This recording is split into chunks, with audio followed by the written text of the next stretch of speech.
வசந்த மண்டபம் என்பதாக அமர்ந்து அவையார் சொன்னதிலே திரும்பிய ஐந்தெழுத்து தெளிவா என்ன முதலில் இந்த ஐந்தெழுத்து தான் இந்த உலகத்தை படைத்திருக்கிறது சைவ சித்தாந்தம் சொல்லிவிட்டது. அந்த வகையிலே முதலிலே டாக்டர் ராமச்சந்திரன் அவர்கள் இந்தியாவிலே இருந்து இந்த ஆலயத்திற்கு வந்திருக்கிறார். அவர் சொன்ன நேரத்துக்கு தவறாமல் ஆலயத்திலே வந்திருக்கக்கூடிய ஒரு அன்பர்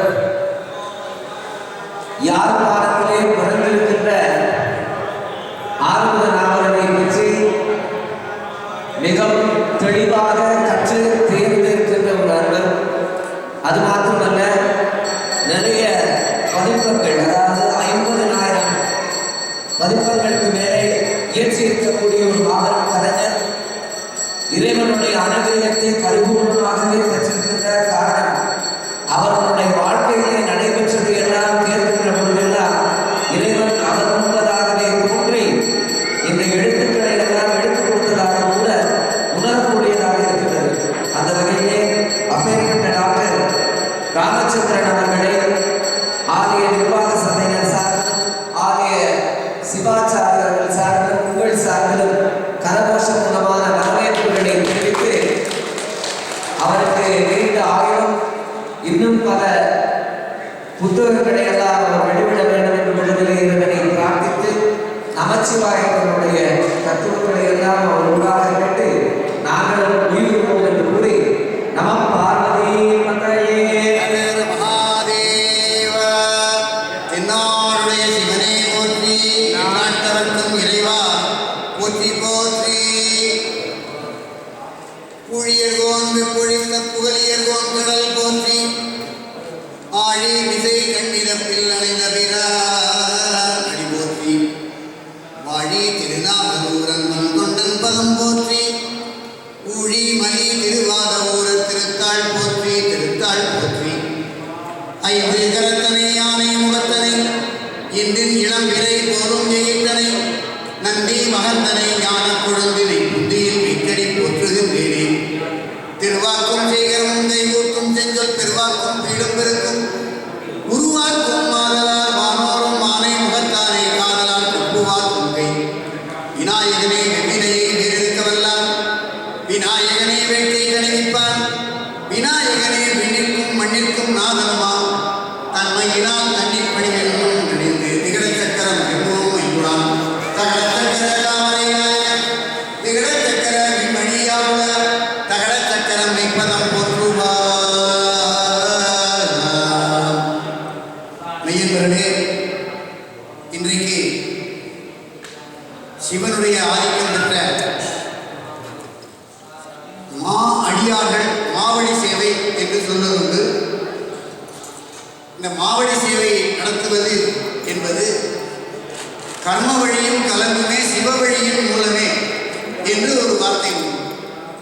இது ஆதிசங்கரர் அவருடைய காலபைரவாஷ்டகத்தை தமிழ் படுத்தி எழுதும் போது நான் எழுதினேன், கர்ம வழியும் கலங்குமே சிவ வழியின் மூலமே.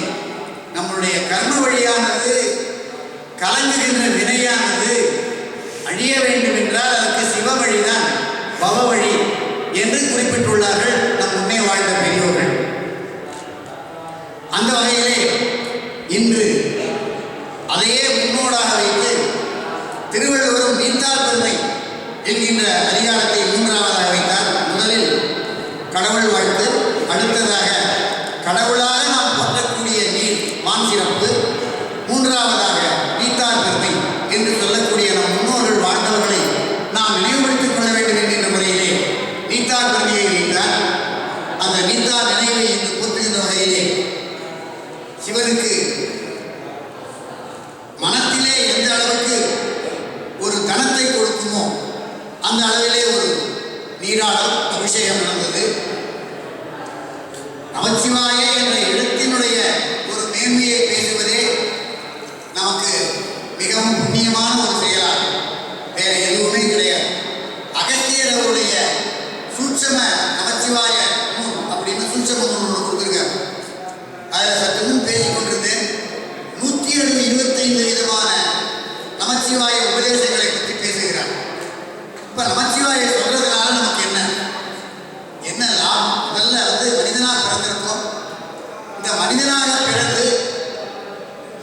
நமச்சிவாயவே ஞானமும் கல்வி, நமச்சிவாயவே ஞானம் போதம் நாதமும் போதம், நமச்சிவாயவே நான் அறிவு இச்சை என்று திருநாவுக்கரசு சுவாமிகள் சொல்ற மாதிரி நமச்சிவாயே என்ற எழுத்துக்குள்ளே நம்முடைய வாழ்க்கை, நம்முடைய உடல் அடங்கி உள்ளது என்பதுதான் மெய்யடியாக நமக்கு அறிவுறுத்துகின்ற ஒரு செயலாகும். அதையே இன்றைக்கு நான் நினைத்துக் கொண்டு வந்தது, நால்வர் எப்படி சிவனை அனுபவித்துள்ளார்கள் தேவார பாடல் வாயிலாக. தேவாரம் நம்ம சொல்றதை தவிர்த்து திருநாவுக்கரசு சுவாமிகள் பாடினதுதான் தேவாரம். திருஞான சம்பந்தர் படித்தது மொத்தமுமே திருக்கடைக்காப்பு என்று பெயர். தேவாரம்னு சொன்னா அது திருநாவுக்கரசர். சுந்தரர் எழுதிய மொத்தமுமே திருப்பாட்டு. வாசகம் என்று சொன்னால் மணிவாசகம். ஆக தேவாரம்னு சொன்னாலே ஆரம்பத்திலிருந்து சொத்துடைய வேதியன் எதுவோ அதுதான். அது திருநாவுக்கரசு சுவாமிகள் நமக்கு கொடுத்த பொறுப்படி இன்றும் அவர்கள் நமச்சிவாயத்தை போற்றியதால் நம்மிடையே வாழ்ந்து கொண்டிருக்கிறார்கள். திருநாவுக்கரசர் நேரில் பார்த்தது கிடையாது. தாத்தா தாத்தா முத்தாத்தா முத்தாத்தா போயிட்டு, ஆனால் அவர்களெல்லாம் இந்த கிபியில் வாழ்ந்தவர்கள் தான். அதனால தான் யாழ்ப்பாணம் நல்லூர் ஆறுமுகநாதர், அவரை பற்றி தான் நான் மதுரை காமராஜர் பல்கலைக்கழகத்திலே அவரை பற்றி தான் நான் டாக்டர் பட்டம் தெரிவிச்சிருக்கேன். ஆறுமுகநாதர் தமிழ் பணி, அவர் தமிழ் பணியாக இருந்து கல்விப்பணி செய்திருக்கிறார், சமயப்பணி செய்திருக்கிறார், பதிப்பு பணி செய்திருக்கிறார், உரைப்பணி செய்திருக்கிறார், உரையாசிரியர் பணி செய்திருக்கிறார். இன்றைய பதிப்புக்கு தமிழ் பதிப்பு என்றால் அது நாவலர் தான் முன்னோடி. நாவலர் இல்லை என்றால் சொல்வதற்கில்லை. இலங்கையே கிறிஸ்துவ நாடாக மாறியிருக்கு. அவருக்கு உடன் உழைத்தது செந்தில்நாதையர் என்பவர். இவர் ஆரம்பித்த ஒரு கல்விக்கூடமானது சிதம்பரத்திலே இன்னும் ஆறுமுகநாதர் மேல்நிலைப் பள்ளி என்று திருநாங்கல் மாவட்டத்திலே இன்றும் இயங்கிக் கொண்டிருக்கின்றது. தமிழ் கல்வியை அனைவரும் பெற வேண்டும் என்கின்ற ஒரு காரணத்திற்காக தமிழ் இலவச கல்வியை ஆரம்பித்தவர் தவத்திரு ஆறுமுகநாதர். அவர் ஆரம்பித்து வைத்ததுதான் இன்றைய பஞ்சபுராண முறையின் பேர். கோயில்களில் வள்ளலார் பாடல் பாட ஆரம்பித்த உடனே இவர் அங்கே போய் நின்று இதெல்லாம் நீங்க பாடக்கூடாது, சான்றோர்கள் ஆண்டோர்களாக கூடிய நாயன்மார்கள் என்ன பாடினாங்களோ அதெல்லாம் பாடம் அப்படின்னு சொல்லி இந்த பஞ்சபுராண முறையை ஏற்படுத்தினதே ஆறுமுகநாதர், தவத்திரு ஆறுமுகநாதர் தான். இன்றைக்கு எல்லா கோயில்களையும் தேவாரம் என்று சொன்ன உடனே இந்த ஒரு தேவாரத்தை எடுத்து பாடிட்டு நிறுத்திடுறாங்க. அது முறை கிடையாது. பஞ்சபுராணமும் பாட வேண்டும். பஞ்சபுராணம் என்பது மூவர் பாடின தேவார திருப்பாட்டிலிருந்து ஒன்று, அப்புறம் மணிவாசகர்லேருந்து ஒன்று, அப்புறம் திருவிசைப்பாலிருந்து ஒன்று, திருப்பல்லாண்டிலிருந்து ஒன்று, அதுக்கப்புறம் பெரிய புராணம். இதை சேர்த்து சொல்லக்கூடியதுதான் பஞ்சபுராண முறை என்று பெயர். இதிலே திருஞான சம்பந்தரை எடுத்துக்கொண்டால் இறை உருவாக வாழ்ந்தவர். சின்ன குழந்தை பாலகராக இருக்கும்போது அவருக்கு தமிழை எங்கேயும் போய் கற்றுக்கல, இறைவனாக ஊட்டியதுதான் அது. அந்த பாரதிய அம்மையாரின் சக்தியின் திருமலைப்பாலில் கொடுத்த ஒரு ஞானம். அதனால்தான் திரு ஞான சம்பந்தம் இந்தியா வழங்கியிருக்கார். துஞ்சலும் துஞ்சலிலாத போதிலும் நிஜகம் நெய்து நினைவின் நாள்வரும் வஞ்சகமாற்ற அடிவாழ்த்த வந்த கூற்று அஞ்ச உதைத்தன அஞ்செழுத்துமே மந்திரம் நால்வரை ஆகி மாணவ சிந்தையுள் நின்று அவர் தம்மை ஆழ்வர செங்க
பின்னாடி வரக்கூடிய மக்கள் நல்வாழ்வு வாழ வேண்டும் என்பதற்காகவே அதே நோக்காக கொண்டு வாழ்க்கை எப்படி வாழ வேண்டும் என்பதை நமக்கு அறிவுறுத்தி காட்டுவதாக இந்த துஞ்சலும் துஞ்சல் இல்லாத போதிலும் நெஞ்சகம் நைந்து நினைவி.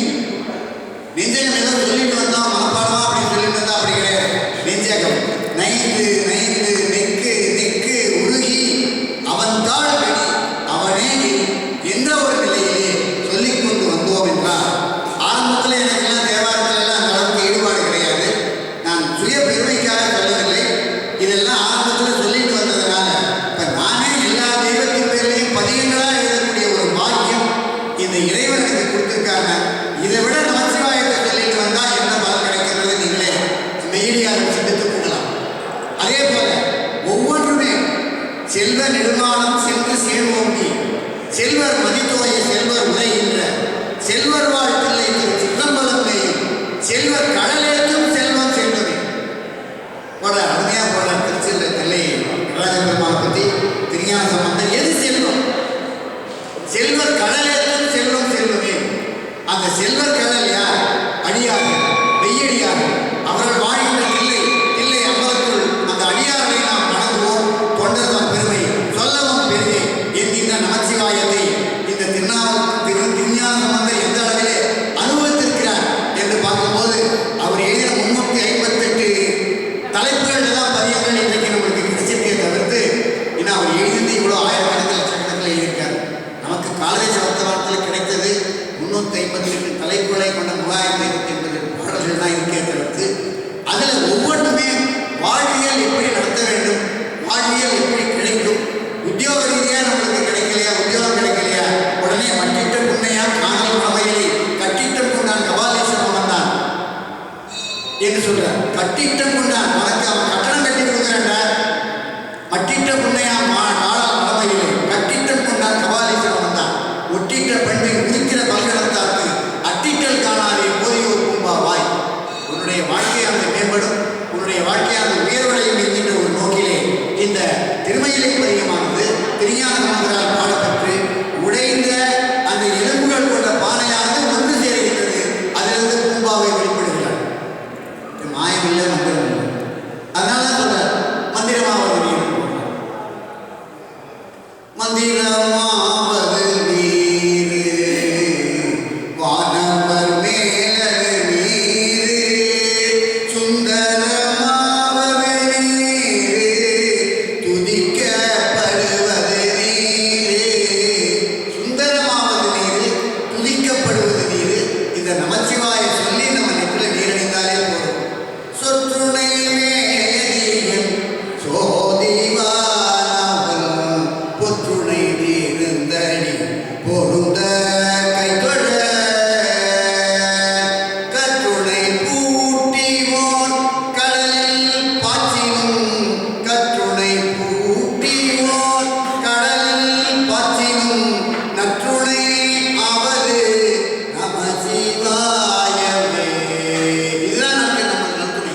சொல்துணை வேற, நற்றுணை வேற. சொல்லுக்கும் அவன் தான் துணையாக விளங்குகிறான். நல்ல துணையாக இருக்கிறது நமச்சிவாயாக விளங்குகிறது என்பதை இந்த சொற்றுணை வேதியில் நமக்கு அறிவுறுத்துகின்றது. இல்லக விளக்கதை இருள் கெடுப்பது, சொல்லக விளக்கதை ஜோதி உள்ளது, பல்லக விளக்கதை பலரும் காண்பது, நல்லக விளக்கது. இப்போ விளக்கு ஏற்றி வச்சிருக்கோம். இந்த நல் அகல் விளக்கு, நல் அக விளக்கு, நல் அக விளக்கு நமச்சிவாயவே என்கிறார்.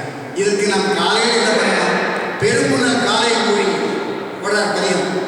பெரும்புணல் காலை மொழி பித்தருக்கு பக்தராகி அரும்புடு மலர்கள் கொண்டு அங்கு என்ன வைக்கணும்னா ஆர்வம் உள்ளே வைத்து, அரும்புடு மலர்கள் கொண்டு அங்கு ஆர்வம் உள்ளே வைத்து அங்கு ஆர்வம் உள்ளே வைத்து இன்புடு திரியாகி விடியுடன் ஏற்றவல்லாருக்கு. ஒரு விளக்கு ஏற்றலாம்னா கூட நம்மளுக்கு அந்த விளக்கு ஏற்றலாம்ன்ற ஒரு விதி இருக்கணும். விதியுடன்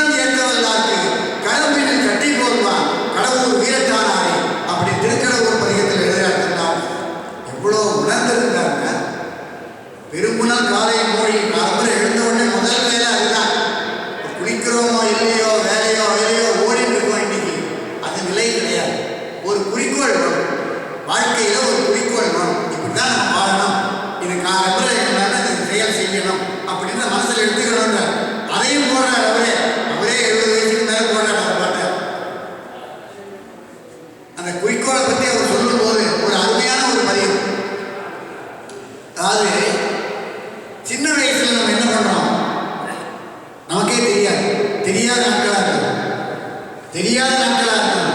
அப்போ அவருடைய இறைவனுடைய சிந்தனை உங்களுக்கு வராது. அப்போ என்ன பண்ணணும், அந்த கூட்டு வழிபாடுன்ற முறையில் வீட்டில் அப்பா அம்மா யாராவது உட்காந்து அந்த குழந்தைகளுக்கு சொல்லிக் கொடுத்து கூட அதுவும் சொல்ல ஆரம்பிக்கும். அதுதான் அந்த கூட்டு வழிபாட்டு முறையை கற்பித்தது முதல்ல பார்த்தா திருநாவுக்கரசு தான். அதனால தான் அவருடைய பாடல்கள் தேவாரமாக இருக்குது. ஆனால் அதை நம்ம கேட்கும்போது மனசு கேட்குமா அப்படின்னா மனசு கேட்காது. அதனால தான் பாருங்க, மனமெனும் தோழி பற்றி மதியேனோ கோலை ஊன்றி சினோயேனோ சரக்கை ஏற்றி செரிகள் ஓடும் போது கணம் எனும் பாறை தாக்கி மறியும் போது அறிய ஒண்ணாது உனை உணர்வை நல்ல ஒற்றியூர் உடைய கோவே. ஒற்றியூடைய கோவையை சொல்ற திருவொற்றியூர்ல பாடும்போது மனமெனும் தோழி பற்றி மதியம் கோலை ஊன்றி சினமெனும் கரக்கை ஏற்றி செற்கடல் ஓடும் போது கனமெனும் பாறை தாக்கி மறியும் போது அறிய ஒண்ணாது உனை உன்னை நினைக்கக்கூடிய ஒரு உணர்வை எனக்கு நல்காய் ஒற்றியூருடைய கோவை அப்படிங்க. இதெல்லாம் எப்படி அப்படின்னு வந்து அவரை எழுப்பி விட்டு அந்த சுண்ணாம்பு கால வாயிலிருந்து எழுப்பி விடுற கற்றுணையில போட்டு கடல்லேருந்து எழுந்து வரும்போதும் இன்றைக்கும் திருப்பாதிரிப்புலியூர் அருகே ஓட்டி போற வழியில கரையேற குப்பம்னு கிராமமே இருக்கு. இன்றும் நிலவுகின்றது அந்த கரையேற குப்பம் கிராமம். அங்கேருந்து பாடலை பார்க்க அப்பதான் கடலிலே அருளியது அப்படின்னு எழுதியிருக்காங்க புத்தகத்தில் கூட சொல்லும்போது. கருவாய் கிடந்து உன் கடலே நிலையும் கருத்துடையே உருவாய் தெரிந்து உந்தன் நாமம் மயங்கே வினதருளால் திருவாய் பொழிய சிவாய நம சிவாய நம சிவாய நம என்று நீர் அணிந்தேன். தருவாய் சிவகதி நீ பாதி புலியூரலே புழுவாய் பிறக்கினும் புண்ணியா முன்னணியின் மனத்தே வழுவாதிருக்க வரந்தரல் வேண்டும் இவ்வையகத்தே தொழுவாக்கு இறங்கி இருந்து அருள்சை பாதிரி புலியூர் செழிநீர் புனல்கங்கை செஞ்சடையிலே வைத்து விடு. நான் பிறந்தது பாதிரி புலியூர், திருப்பாதிரி புலியூர் தான் என்னுடைய ஜென்மட்சத்திரமே. கடலூர்னு சொல்லுவாங்க, அது கடலூர் கிடையாது, அதனுடைய சங்ககால பெயர் கடைநாளூர்னு பேர். அந்த கடைநாளல் மரங்கள் அந்த அளவுக்கு நினைக்க போது அந்த பார்வதி பெரிய நாயகி தவம் செய்யறதுக்காக 24 வகையான மலர்களை கொடுத்தது அந்த கடைநாளல் மரம். அதனால ஞாழலூர்னு பேரு. ஞாழலூர் மரம் மருவி கடைசியில் கடலூர்னு ஆயிடும். கடைநாளூர்னு பேர். சங்ககால நூல் பார்த்தீங்கன்னா தொல்காப்பியர் எழுதியிருக்கார். தொல்காப்பியர் முனிவர் இருந்தார் சங்கத்தில். நம்ம இலக்கண தொல்காப்பியர் கிடையாது, தொல்காப்பியர் முனிவர் இருந்தார் சங்கத்தில். அவர் திருப்பாதிரி புலியூர் பதிற்றுப்பத்துன்னு ஒரு நூல் எழுதியிருக்கார். 140 பாடல்களை கொண்டது. அதில் வந்தது இந்த செய்தி கடைநாளூர்னு. அதை போல அடியனுடைய ஜென்மக்ஷேத்திரம் திருப்பாதிரி புலியூர் தான். அதனால தான் என்னமோ அந்த சிவத்தில் இந்த அளவுக்கு நம்மளை இறைவன் ஈடுபடுத்தி வச்சிருக்காரு. இந்த பாடல் நாயகன் போன்ற துணைநாதம் அவரை பற்றி அவ்வளோ சொல்லலாம். திருநாவுக்கரசர் எடுத்துட்டோன்னே ஒவ்வொரு செயல்பாடுமே இறைவனை அந்த அளவுக்கு வாங்கியிருக்கு. அல்லல் என் செய்யும் அருவினை என் செய்யும் அல்லல் என் செய்யும் அருவினை என் செய்யும் தொல்லை வல்வினை தொந்தந்தான் என் செய்யும். என்ன ரொம்ப தொந்தரவு பண்ணுமா? செய்யாது. தில்லை சித்தம்பலவனாக்கு எல்லை இல்லதோ அடிமை பூண்டேனுக்கு. தில்லை சித்தம்பலவனாக்கு எல்லை இல்ல அடிமையான இருந்தது என்ன? அல்லல் என் செய்யும் அறிவினை என் செய்யும் தொல்லை வல்வினை தொந்தந்தான் என் செய்யும் என்று ஒரு பாட்டு போடுவார். இது தில்லையில பண்ணுங்க. ஒவ்வொன்றும் பார்த்தீங்கன்னா அனுபவிச்சு நமச்சிவாயத்தை அந்த அளவு. அதனால்தான் தீல நீரணிக்கும் போது கூட நமச்சிவாயன்னு சொல்லி நீரணிஞ்சு அதனுடைய பலன் வெறுமன பெருமை இப்படி இட்டுக்கிறது இல்லை கூட்டோன்னு. அதுக்கு விபூதி மகிமைன்னே ஒன்று இருக்கு. விபூதி மகிமைக்கு விபூதிக்காக ஒரு ருத்ராட்ச கவச்சம்னே ஒன்று இருக்கு. ஒரு 180 கவச்சங்கள் கொடுத்துருக்காங்க. எல்லா தெய்வத்தையும்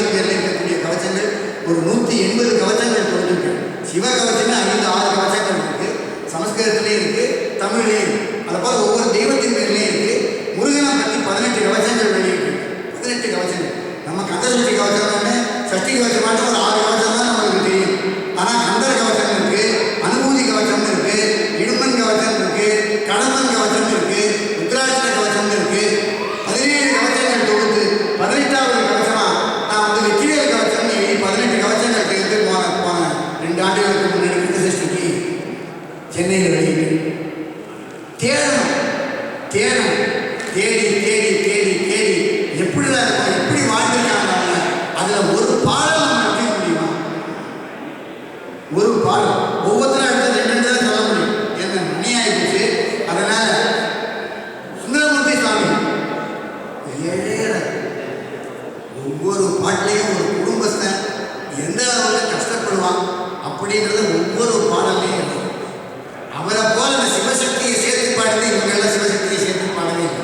சுந்தரர் தான் சிவசக்தியை சேர்த்து ஒவ்வொரு பாடலையும் ஆலந்தா உகந்து அம்பு செய்தானே, ஆலந்தா உகந்து அம்பு செய்தானே, ஆதிகை அமர தொழுதேக்கும் சீலங்கா உடையார் பெரியானே, சிந்திப்பாரவ சிந்தி உள்ளாரே, ஏலவார் குழலி உவை நங்கை என்றோ ஏறி வழிபட பெற்ற காலமே காலனை கம்பனியம் மாலை, காலனை கம்பனியம் மாலை, கணக்கன் அடியே பெற்றவாரே, கணக்கன் அடியே பெற்றவாரே.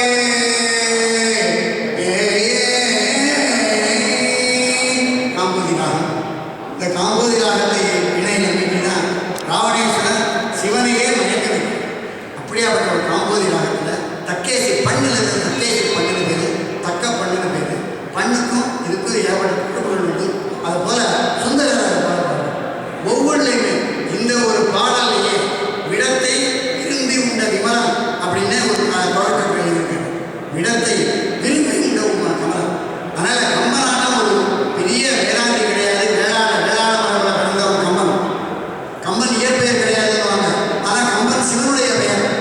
ஏகம்பன், ஏகப்பன் துணை தாய் புற்றி சொல்லணும். கம்பன் சிவனுடைய பெயர். ஒரிஜினல் பேரே கிடையாது, இல்லை புனை பெயர் கிடையவே கிடையாது.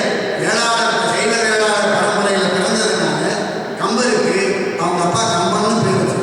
இதுதான் இயற்பெயர். இதற்கு காரணம் அப்படி சொல்றவங்க நம்ம சுந்தரமூர்த்தி நாயனாருடைய பதியத்தை எடுத்து படிக்கல. இந்த 11 பதியத்திலையும் கம்பன் கம்பன் கம்பன்னே அந்த அளவுக்கு ஒரு உரைப்பாடு. அதனால கம்பன் வாழ்ந்ததை நம்மளால் அதிகம் சொல்ல முடியுது. அடுத்ததாக வேண்டத்தக்கது அறிவோய் வேண்ட முழுதும் தருவோய் வேண்டத்தக்கது அறிவோய் வேண்டத்தக்கது அறிவோய் வேண்ட முழுதும் தருவோய் வேண்டிய அயன்மாருக்கறிவோய் வேண்டி என்னை பணிகொண்டாய் வேண்டி அருள் செய்தாய் யாரும் அதுவே வேண்டி நல்லா வேண்டும் பரிசு ஒன்றுண்டென்னில் அதுவும் உந்தன் விருப்பமன்றோ. அவற்றை விட்டார் கேட்டார். சரணாகி கட்டத்தில் மாணிக்கவாசல் போல ஒவ்வொரு நமச்சிவாய பதிகத்தில் ஒவ்வொன்றா எடுத்துருக்காங்க. இதுதான் நம்மளுக்கு நையாத மதத்தினை நெய்விப்பார் இத்தெருவே ஐயானி உலா போந்த அன்று முதல் இன்று வரை கையார தொழுது அருளி கண்ணார சொரிந்தானோ செய்யாயோ அருள் கொடை கைலோக்கிய சுந்தரனே அப்படின்னு இறைவனை வேண்டக்கூடிய திருவிசை பாடலுக்கு தேவாரம், திருப்பாட்டு, இவங்க 4 பேருடைய வாசகம். அடுத்ததாக திருவிசைப்பா சொல்லி உலகெல்லாம் வளர்ந்து போதர் தெரியவன் இளவுலாவிய நீர்மணி வேடியன் அலையில் சோதியன் அம்பலத்தாழ்வான் மலர் சிலம்படி வாழ்த்தி வணங்குவாம் வாழ்த்தி வணங்குவாம் வாழ்த்தி வணங்குவாம் என்று கூறி இந்த அளவுக்கு நேரம்